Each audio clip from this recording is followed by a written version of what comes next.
নমস্কার, পুরাণ জ্যোতি চ্যানেলে আপনাদের সবাইকে স্বাগতম। আজকের ভিডিওতে আমরা জানব কেন ভগবান শিব তাঁর গলায় সাপ ধারণ করেন। শিবের গলায় যে সাপ দেখা যায় তার নাম বাসুকী নাগ। এই বিষয়ের পেছনে শিব পুরাণে একটি গভীর ও রহস্যময় গল্প রয়েছে। অনেক অনেক বছর আগে দেবতা ও অসুররা অমৃত পাওয়ার জন্য সমুদ্র মন্থন করার সিদ্ধান্ত নেয়। তখন তারা মন্দর পর্বতকে মন্থনের দণ্ড হিসেবে ব্যবহার করে এবং বাসুকী নাগকে দড়ি হিসেবে ব্যবহার করে সমুদ্র মন্থন শুরু করে।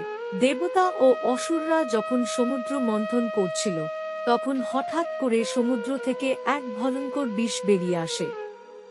সেই বিষের নাম ছিল হলাহল বিষ।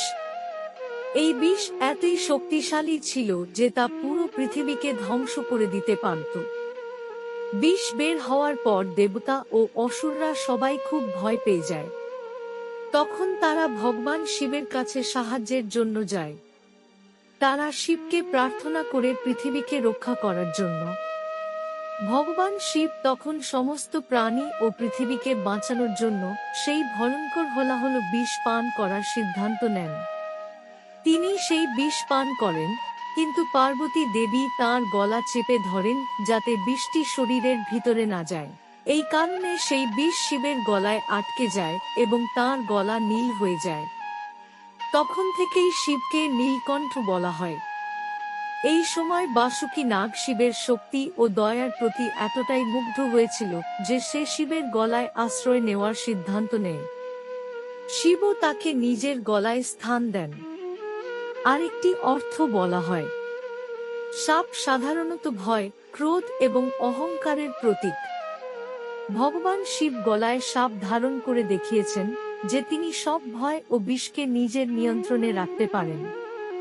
শিব আমাদের শেখান, জীবনের যত বিষ, রাগ বা কষ্ট আসুক না কেন, যদি মন শান্ত থাকে এবং আত্মনিয়ন্ত্রণ থাকে তাহলে সবকিছু জয় করা সম্ভব। এই কারণেই ভগবান শিবের গলায় সাপ শুধু একটি অলংকার নয়, এটি শক্তি, নিয়ন্ত্রণ এবং ত্যাগের প্রতীক। যদি আপনাদের এই গল্পটি ভালো লাগে তাহলে ভিডিওটি লাইক করুন, বন্ধুদের সাথে শেয়ার করুন এবং সনাতন ধর্মের আরও সুন্দর গল্প জানতে আমাদের চ্যানেল পুরাণ জ্যোতি সাবস্ক্রাইব করুন।